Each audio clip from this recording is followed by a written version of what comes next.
Olá, eu sou a doutora Cecília Cavazzani, sou advogada.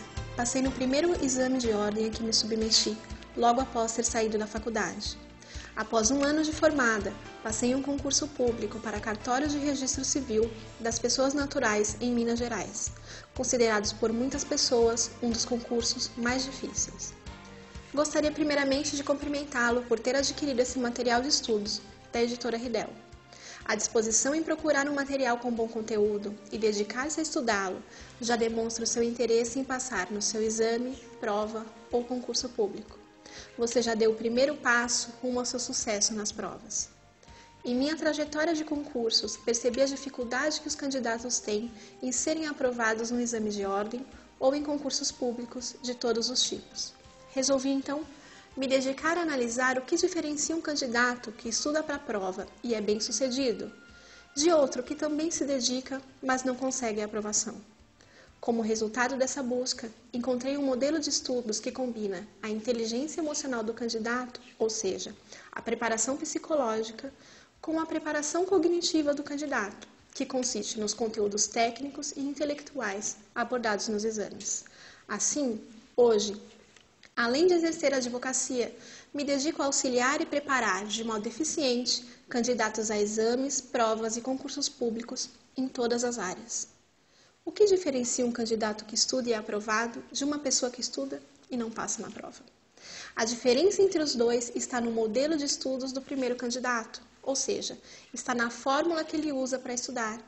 Você já percebeu que passamos, em média, 20 anos da nossa vida na escola e ninguém nos ensina o essencial, que é como aprender e como memorizar o que aprendemos. Para ser aprovados em exames, provas, você tem que tratar a si mesmo como uma empresa. Você é o seu negócio e, portanto, precisa administrar seus estudos. Precisa, primeiramente, criar uma meta com um caminho a seguir. Assim, o percurso ficará mais fácil. Você pode até pensar que já tem uma meta, que é passar no seu exame. Ótimo, você tem um bom objetivo, mas uma meta é um plano mais complexo, que transporta seus sonhos para um plano concreto, fazendo com que seus objetivos saiam do mundo das ideias e isso gera comprometimento e os torna tangíveis. Mas como fazer uma meta? Tenha em mente, em primeiro lugar, que suas metas devem ser escritas. Pense. Tudo o que é importante na vida das pessoas está por escrito. Quando você nasce, tem uma certidão de nascimento. Quando se forma, tem um diploma. Quando se casa, tem uma certidão de casamento. Quando compra um imóvel, a propriedade dele lhe é assegurada por uma escritura registrada. Eu poderia lhe dar vários outros exemplos. Então eu lhe pergunto, por que o seu objetivo ainda não está no papel? Será que ele não é importante? Quando criamos uma meta escrita ou uma sequência delas, estamos criando pontos de apoio que nos ajudam a seguir com afinco rumo aos nossos desejos. São as metas que valorizam não só o momento da vitória, mas todo o caminho percorrido, tornando a busca tão emocionante quanto a conquista. Ao escrever sua meta, você tem que se preocupar com 3 itens. Primeiramente, sua meta deve ser específica, ou seja, objetiva e direcionada. Passar no meu exame e dar a esse exame um nome, seja ele um concurso específico ou uma prova determinada.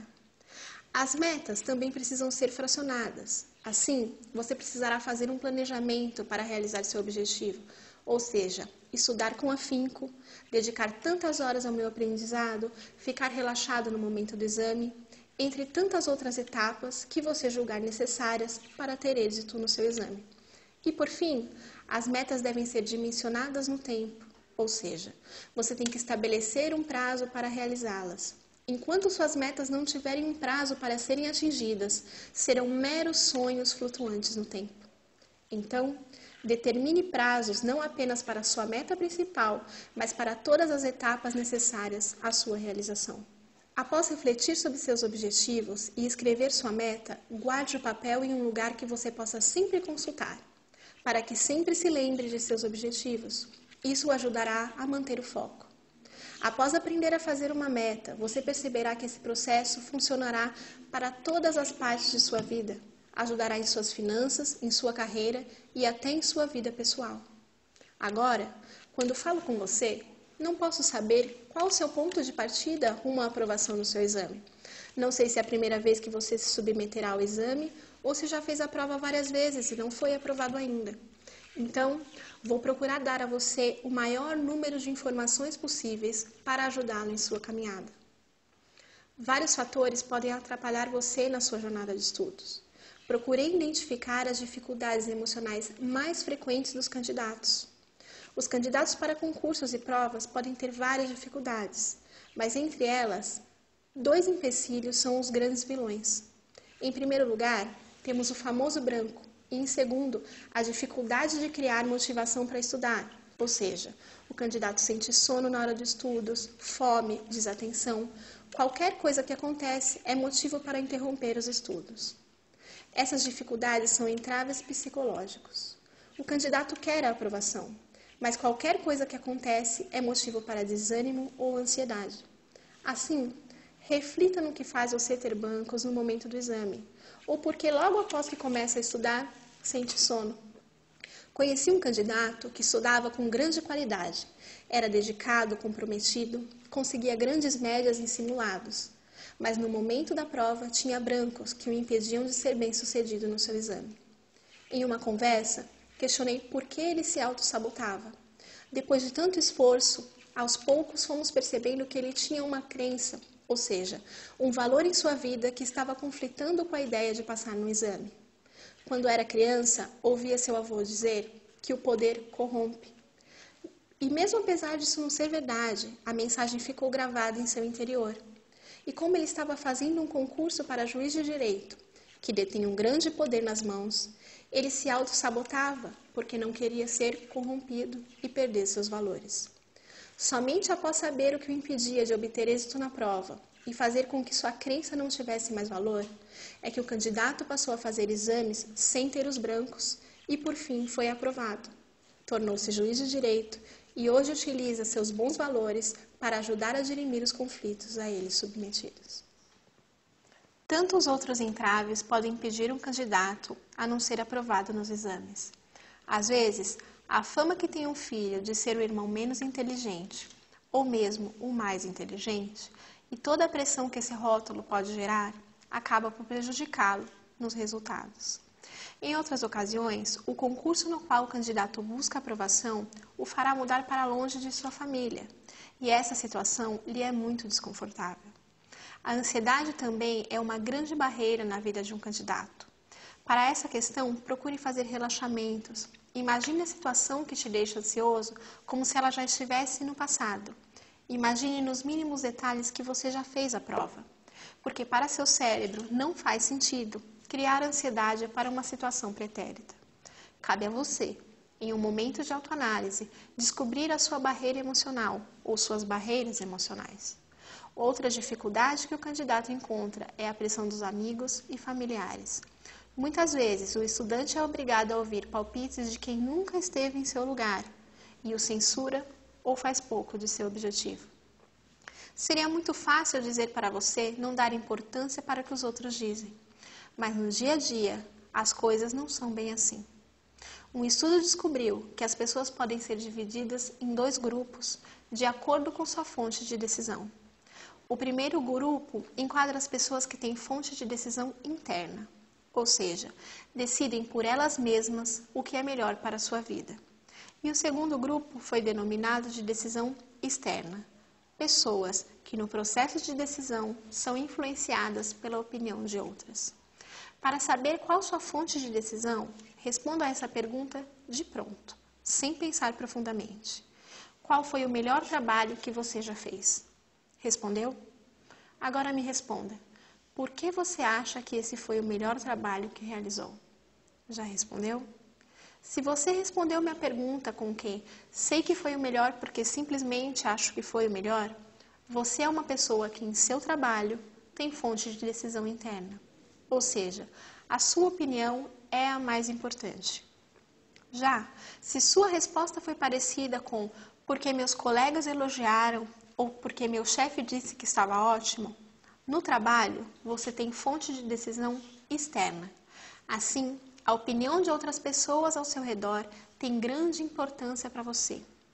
Se, portanto, for uma pessoa de decisão externa na área do trabalho, o que inclui os exames ao qual se submeterá, você deve estar se perguntando como é possível deixar de me importar ou me importar menos com o que as pessoas pensam a meu respeito.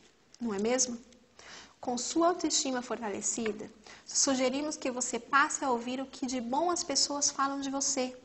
Dê menos importância ao que lhe incomoda. Isso requer treino, mas depois que você estiver treinado para escutar o que lhe favorece, sua vida ficará muito melhor. Nos momentos mais difíceis da vida, quando perceber que a opinião negativa de outras pessoas está te prejudicando, lembre-se que está caminhando rumo à sua meta e que atingi-la é muito mais importante que a opinião de fulano e de cicrano. Ao colocar sua meta em primeiro plano, você constatará que todo o resto fica tão pequeno que não vale a pena sofrer. Se você for uma pessoa de referencial interno ou externo, recomendo que não saia espalhando aos 4 ventos que tal dia terá uma prova de concurso ou que está aguardando o resultado de um exame. O fato de você sentir que tem que prestar contas às pessoas a que você estiver contado acabará gerando uma pressão que poderá prejudicá-lo no momento da prova. Conte seus planos apenas para quem você tiver certeza que torce por você. E lembre-se também de ser grato às pessoas que o apoiaram, pois a gratidão é a mãe de todas as virtudes e o melhor propulsor para o sucesso. A gratidão pode nos lançar a fazer algo extraordinário em homenagem àqueles que mais admiramos na vida, como forma de agradecimento. Como eu já disse, várias questões podem atrapalhá-lo na busca da aprovação do seu exame, mas você, de algum modo, terá que superá-las, pois encontrar uma pedra no caminho é normal, todos nós temos as nossas, mas não podemos passar a colecionar pedras como desculpa. É natural sentirmos frustração, medo, tristeza, decepção. Afinal, somos humanos.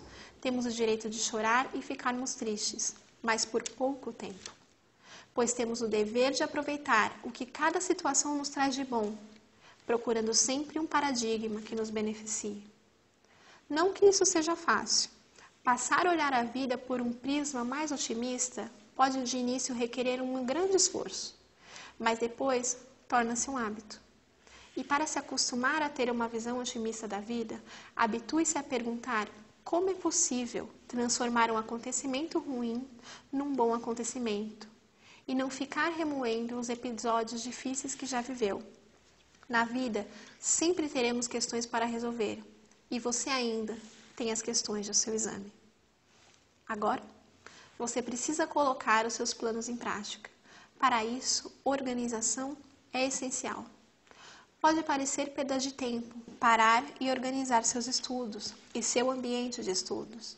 Você pode estar pensando que o melhor mesmo é pôr a mão na massa. Mas eu lhe pergunto, o que leva mais tempo? Parar para comprar um mapa ou ficar perdido no meio do caminho? Organizando os seus estudos, você otimiza seu tempo e assim consegue estudar, trabalhar e descansar melhor. Sem um plano, quando você estiver estudando, pensará que deveria estar descansando. E quando estiver descansando, pensará que deveria estar estudando.